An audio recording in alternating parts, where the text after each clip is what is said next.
You pray, you raise your hands, you whisper things you've never told another human being, and still nothing changes. Days pass, months pass, sometimes years pass, and the most painful thought quietly enters your heart. Maybe Allah isn't listening anymore. But what if the delay you're suffering from is not Allah turning away from you, but Allah working for you in ways you cannot see? Today we're going to talk about something most people never explain properly. Not motivational talk, not empty positivity. We're going to talk about why Allah delays answers, why delays hurt more than rejection, and what you are supposed to become during the waiting. So stay with me, because by the end of this video, you may never look at unanswered Duʿāʼ letter 2, BFA Macron letter 2b the same way again. Let's start with an uncomfortable truth. Rejection hurts, but delay hurts more. When Allah says no, at least the door feels closed. You grieve, you cry, and eventually you move forward. But when Allah stays silent, when nothing happens, your heart stays suspended. You don't know whether to hope or prepare yourself for disappointment. And this uncertainty is where most people lose their peace. Not because they lack faith, but because they misunderstand silence. We think silence means absence. But with Allah, silence often means presence. Think about it. If Allah truly wanted to reject you, He could harden your heart. He could make you stop praying. He could make you forget Him completely. But you're still here, still watching reminders, still asking questions, still making Duʿāʼ letter 2b, FA Macron letter 2b. That itself is proof that the connection is alive. Now let's look at something powerful. Allah has a pattern, and He repeats it again and again in the Quran. Every major blessing comes after a period of waiting. Not minutes, not days, years. Look at Prophet Yusuf as betrayed by his own brothers, thrown into a well, sold as a slave, falsely accused, locked in prison. Years passed. Did Allah forget him? No, Allah was building him. If Yusuf had become a ruler immediately, he wouldn't have had the emotional strength, the wisdom, or the mercy to forgive his brothers later. The delay didn't ruin his destiny, the delay created it. Now look at Prophet Musa as 40 years of preparation before he even received his mission. 40 years, why? Because leading people requires patience that only time can teach. And our beloved Prophet Muhammad letter F, DFA. Years of silence before revelation, years of mockery after it, years of hardship before victory. Allah does not rush greatness, and He does not rush healing. Here is where most believers make a mistake.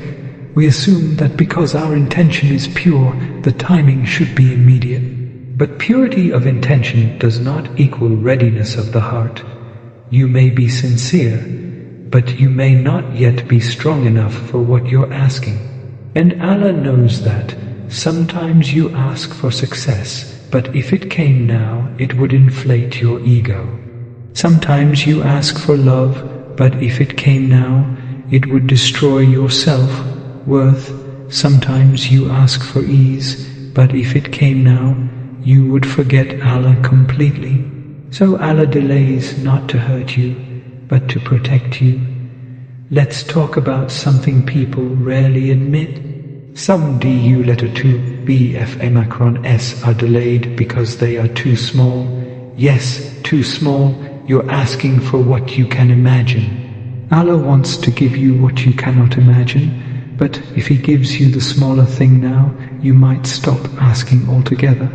So Allah stretches the waiting, so your heart stretches too, until your Duʿāʼ letter 2 BFA Macron letter 2b becomes deeper, wiser, more aligned with your real needs. Sometimes Allah delays an answer because He wants to hear your voice again. not because He needs it, but because you need the connection. Now, let's address the dangerous whisper. If Allah loves me, why is this happening? This question destroys people quietly. Here is the truth. Allah's love is not proven by comfort. Allah's love is proven by closeness, and closeness often comes through difficulty. When life is easy, people forget Allah. When life becomes heavy, people return. If hardship automatically meant rejection, the prophets would have been the most rejected people on earth. But they were the most loved, so stop measuring Allah's love by how smooth your life looks. Measure it by how often your heart turns back to Him. Now listen carefully, this part matters. Delay is not empty time, delay is training. Allah is teaching you. Patience, trust, emotional discipline, sincerity. Without reward, anyone can worship Allah when things go their way. But worship during waiting creates a different kind of believer. A believer who stays even when there is no visible benefit. That kind of faith is rare, and Allah values it deeply. Here's another hard truth. Sometimes Duʿāqq is delayed because action is missing. Dua without effort is not tawakkul, it's wishful thinking. You ask Allah to change your situation, but you repeat the same habits. You ask Allah to remove anxiety, but you don't protect your mind. You ask Allah to bless your time, but you waste it daily. Allah responds to movement. When He sees you walking toward Him, He runs toward you. So during the delay, ask yourself, what is Allah teaching me to change? Let's talk about comparison. One of the biggest killers of peace. You see others getting what you want, marriage, success, peace, stability, and you wonder, why them, not me? But you are not living their test, and they are not living yours. Allah designs each journey differently because each soul requires a different path. Some people are given ease early, others are given depth first, and depth creates resilience that ease never can. What you gain during waiting will protect you for the rest of your life. Now let me say something very gently. Sometimes Allah delays your Duʿāqq because what you're asking for will come, but in a different form. You ask for removal of pain, Allah gives you strength instead. You ask for someone to stay, Allah removes them to save you. You ask for clarity, Allah gives confusion until you surrender completely. Not every answer Duʿāqq looks like what you imagine, but every answer Duʿāqq is better than what you imagined. So what should you do during the delay? First, stop treating waiting as punishment. Waiting is preparation. Second, continue making Duʿāqq, but release control over timing. Say, "Oh Allah, I trust your wisdom more than my desire." Third, protect your heart.